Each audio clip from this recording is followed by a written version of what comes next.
Edgar Chías es actor y un dramaturgo no solo reconocido, sino también respetado en la escena nacional e internacional.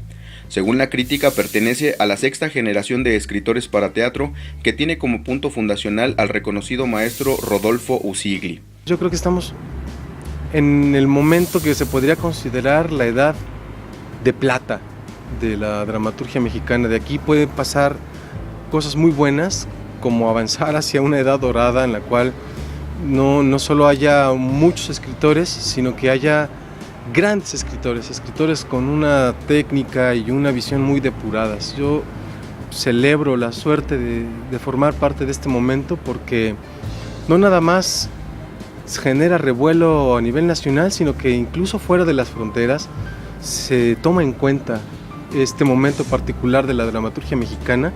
El interés es creciente, se traduce mucho últimamente el teatro mexicano a otras lenguas, básicamente al francés y al inglés, pero ya pasa que se traduzcan a lenguas extrañas o no extrañas, digamos, distantes, como el letón, como el checo, se traduce al italiano, se traduce al alemán, la dramaturgia mexicana contemporánea, y esto no pasaba con tanta frecuencia ni con tanta abundancia como está sucediendo en los últimos 5 años. Aunque a Edgar Chías le tocó la época de picar piedra, cuando la expresión dramática era prácticamente desconocida en otras latitudes, así como el hecho de surgir en una generación sin la tutoría de plumas destacadas, podría decirse que esos factores incidieron para forjar un grupo de escritores al que de manera natural se le dio la virtud de romper paradigmas y moverse en terrenos nuevos y de un atractivo diferente. Yo tengo la impresión de que hubo una generación de creadores que ya no se preocupó por expresar lo mexicano porque partían de aceptar que se hiciera lo que se hiciera, no íbamos a dejar de ser mexicanos. O sea, nuestra marca cultural o identitaria está puesta allí, o sea, no la podemos eludir ni la vamos a poder esconder, se manifiesta en cualquiera de las cosas que hagamos o digamos. Y esto, digamos, asumiendo que ya no teníamos esa responsabilidad de producir obras que produjeran consensos respecto a la identidad, también nos liberó, digamos, de una manera que entonces sí se pueden transitar asuntos que son de interés general para la comunidad de México, pero también de interés general para la comunidad global. Y esto ha sido quizá también uno de los aspectos que hacen que sea pues bien recibida y mejor entendida la escena y la dramaturgia contemporánea en otros contextos. Y es que es precisamente esa generación que abarca un rango de edades que oscilan entre los 20 y los 45 o 50 años, donde confluyen atributos que le brindan a la dramaturgia y a la expresión escénica tintes de laboratorio, es decir, de experimentalidad y al mismo tiempo un carácter lúdico que exige nuevas sensibilidades por parte del espectador. Aquí quisiera citar uno que me parece obligatorio para entender la aceptación de un autor que me parece que es brillantísimo, que se llama Alejandro Ricaño. Es un autor muy joven, pero yo digo que no se entiende la aceptación que Alejandro Ricaño está teniendo en el medio pues nacional y ahora internacional, sin las indagaciones formales que 20 años atrás otro autor al que algunos de nosotros consideramos maestro, que es Luis Mario Moncada, no se entendería el éxito de Ricaño sin el trabajo fundacional de Luis Mario Moncada hace 20 años. O sea, Luis Mario inauguró algunas de las cosas que Ricaño ya tiene muy asimiladas y que fluyen de manera muy natural y que el público también, en virtud de haber sido expuesto constantemente a estas rarezas, entre comillas, ahora lo recibe más fácilmente, más noblemente. Entonces, a mí me parece que estos dos momentos son interesantísimos. Son la síntesis, digamos, de un movimiento cultural muy importante. Están los que inauguran el lenguaje y están los que divulgan. Y yo ahí es donde hago los vínculos.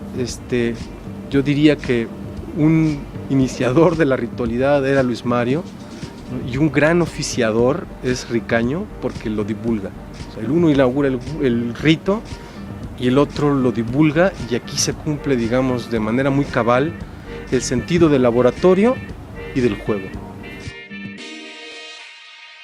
Creo que no tendría mucho sentido seguir abonando a la violencia como la condición presente, sino que vale más la pena en este momento justamente pensar en qué propuestas el arte contemporáneo, y en particular el dramático y el escénico, qué alternativas de interacción le proponen a la comunidad para reconstruir el tejido, reconstruir la interacción, reconstruir la confianza del ciudadano en la gente.